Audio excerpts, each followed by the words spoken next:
Every Step Forward, a Kingdom Hearts fanfiction by Kessie-Louise. Entry 21. Observing the two entities of darkness is interesting. They both know they belong in a world devoid of light. They both know that they were both once denizens of light. Watching them fight is like watching a young student look up to a senior. The beast studies the Heartless carefully. It tries to mimic it. The Heartless even hesitates when the beast takes enough damage. It seems conflicted. Sometimes they look at me while they fight. Their equal unblinking stares would probably cause a lesser person to tremble. It is a very uncanny stare. I wonder if, although mute, they would have conversations. Vexen would know if Heartless are capable of such communication. If not, I'm sure he would study it. I wonder what they would talk about, especially when they know that they cannot be heard by any other creature. Will they talk about their fates? Their past lives? Me? I do not doubt the last one. When they look to me, something about their stare feels like pity? Sadness? The stare on her Heartless is the most damning to me. It knows something. I know it does. It is the first to usually break contact to return its attention to the beast, often catching it off guard in the process. There is little doubt that this Heartless belonged to her.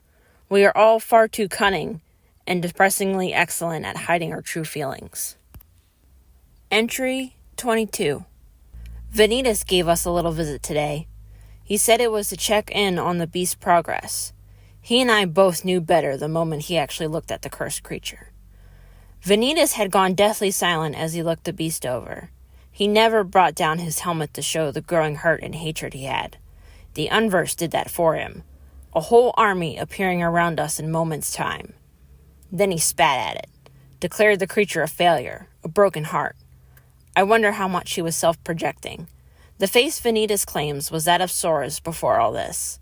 I'll spare details as they'll be repeated elsewhere, not that I can't see the frustration.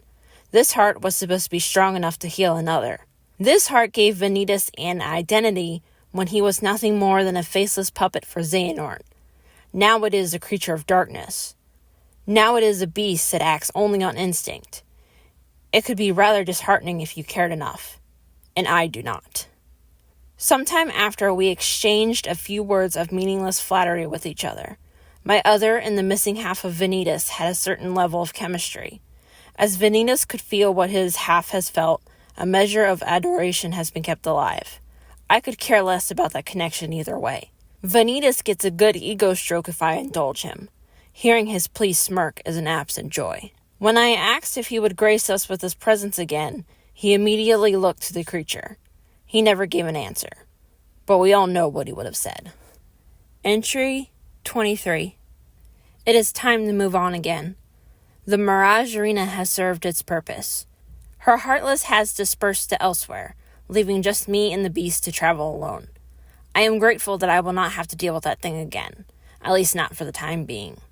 As a test, we went to a world that the fallen Keyblade wielder visited during the organization's hijack of his Mark of Mastery, La Cité des Clos. That is right, even through the intervention, the world was able to waken from its slumber. Parts of the world are still not whole, do not misjudge me, but it will be enough to test how much of Sora this beast can ignore now. Even while the hearts in this world slept, they will be able to recognize Sora's. At least they could if he hadn't been overtaken by darkness. We arrived in the abbey of the Grand Church residing there. It would be an excellent battleground if it wasn't holy ground. We'll have to find a place outside the main city to practice. Clearly, we're going to exercise discretion. Even if one of the more fanatical priests here was taken down before the world fell, that does not mean we can be complacent where religious texts would mark the creature a beast and I a witch. Not that I would mind it too much. Entry 24. The creature got away from me today. It was a slip of the leash, as it were. I wanted to test its agility again. The tints and terps created a sort of race course for it to work through. However, the creature was smarter than I anticipated, or it wanted to play a game. It found an opening in the course and bolted back into the city. I don't think I'm all too surprised on where it was heading. It ran back to the church, somehow evading all life in the city. I'm inclined to believe that it mainly took to the rooftops. and then scrambled its way out of the abbey into the church's belfry. The act of athleticism would have been a lot more impressive had I been able to keep up with it. Unfortunately, I wasn't able to give the creature a proper punishment. A deformed man had made its home in the belfry. He insisted that we call him Quasimodo. He was far too friendly for his own good. As our talk transpired, the creature hung from the architecture like a bat. It stared and observed. Once more, I considered if it was playing some sort of game with me. The deformed man dared to suggest that I give the beast a name. Fine, I'll call him Beastie. Are you happy now? Entry 25. I think it's time to coordinate proper attacks with Beastie. We already have the offensive of climbing on its back, but that won't do for the organization's goals. Its strength has increased, but at what cost? I almost wish it could use a Keyblade. I'm certain it's too far gone in darkness to even attempt a summoning. Regardless, we spent the day trying to work in tandem. It surprisingly wasn't as hard as it could have been. The training dummy I had to crudely make took quite a beating.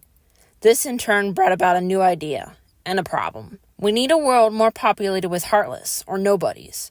We need fodder. The Unverse could give us a steady supply as long as Vanitas desired to do so, but I'd rather not get him involved. He already hates Beastie as it is. The act of making it stronger would infuriate him completely. Perhaps it's time to take a trip to the realm of darkness. Entry 26. The air is stale in the realm of darkness. It makes for the perfect breeding ground for pure-blood heartless. I am a bit disappointed we weren't immediately ambushed, though. The heartless here are feral. They climb and claw for a way to the realm of light with an urgency only instinctual to them. It's so funny to think that Beastie was once like this as well. It's come a long way. It's much stronger and obedient now than it has ever been. Xehanort will be pleased, but not completely sated. For now, defeating mere shadows will not be enough. Neo shadows seem rare in this area. I will send the Terps out to find higher concentrations of darkness. We can practice on stronger heartless that way. It would be an excellent experience for Beastie, I'd imagine. However, I can still feel a light in this darkness. It's very far away, but still very much existent. We should avoid it. And yet, I wonder who it is. Entry 27. Well, we certainly hit a learning curve today. The Terps led us to a concentration of darkness that housed a small nest of neo-shadows. It wasn't an easy defeat, but it was a good refresher on what both I and BC could do. Then the dark sides emerged. 5 had appeared and seemed to hone in on us quickly. BC and I worked both together and apart, making hits at particular dark sides in intervals. We were down to 2 when I made a miscalculation. BC and I used a tandem attack to take the second to last out, but the dark side had a secret attack at its defeat. It created a sizable ball of darkness that completely imploded around the fallen dark side. I was far too close to avoid it. Because of its continuous endurance test, BC was able to shrug it off easily. I, on the other hand, was not as lucky. My shoulder was injured and could no longer effectively wield my conduit. That was when something in Beastie clicked. It took on the last dark side completely on its own. Its attacks were filled with a rage unlike any other. I was almost in awe. When the dark side fell, BC returned to my side as if nothing harrowing had occurred. It just sat there, ready to fight again if needed. That was the moment I knew. I had no doubt now that Beastie was ready for battle. However, I think it's time for one final test.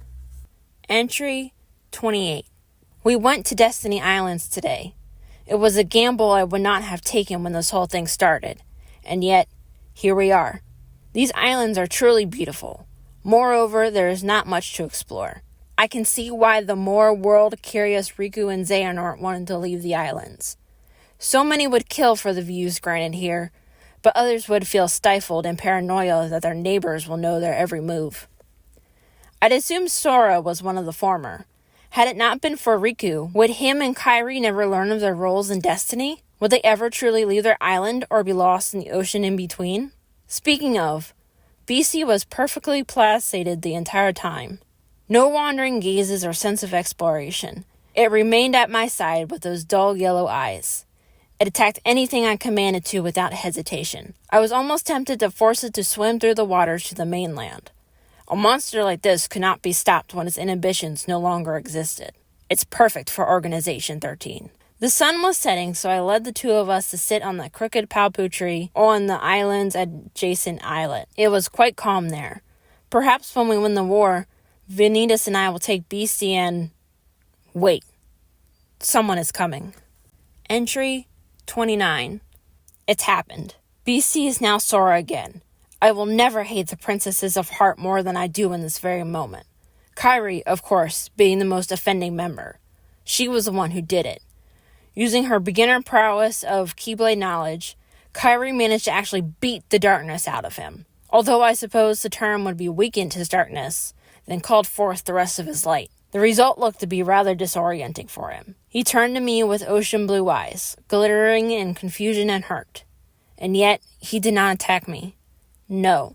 Sora protected me when the princess was more than ready to send me to the realm of darkness. He remembers the abuse. He said as much. But he still remembers the protection, the connection. It was a moment that stunned us all. Even after all that time, the rage inside the beast festered, but at its core was Sora. Sora had always been there. Not that I didn't see it coming. In the beginning, I was practically betting on it. But after seeing the transformation with my own eyes, months and months of hiding only to be undone within a second, to see the beastie I knew become someone I did not, is this what it's like to have a heart? It hurts. It all hurts so much. Entry 30. The time has come. Saïx has given me an ultimatum. It has been a few days since Sora returned to the light. This means that the final battle is all but underway. After checking to make sure Sora will no longer succumb to darkness, he won't at this point, that old wizard will send him and his comedy troupe to gather the Guardians of Light. No one in the organization is safe now, and Saïx knows this. I never once thought he'd be bold enough to suggest leaving the true organization, and yet that's what he told me to do. It's clear that Sora will hesitate when he encounters me on the battlefield. Saïx does not want this to be an advantage for Xehanort, as if it's any safer being with the Guardians of Light. However, it would mean that I can return to being my other with greater ease. I think Saïx has gone soft. Just because I look like a child does not mean I need protection like one. Still, all the months preparing, and I no longer think I can face Sora and company alone either. Even if I summon her Heartless, it wouldn't be much of a winning force. Would it be possible to hold a battle with just Sora alone? Could it be easy to pretend that it would wear him down for the others? At this point, I'd rather be my other again.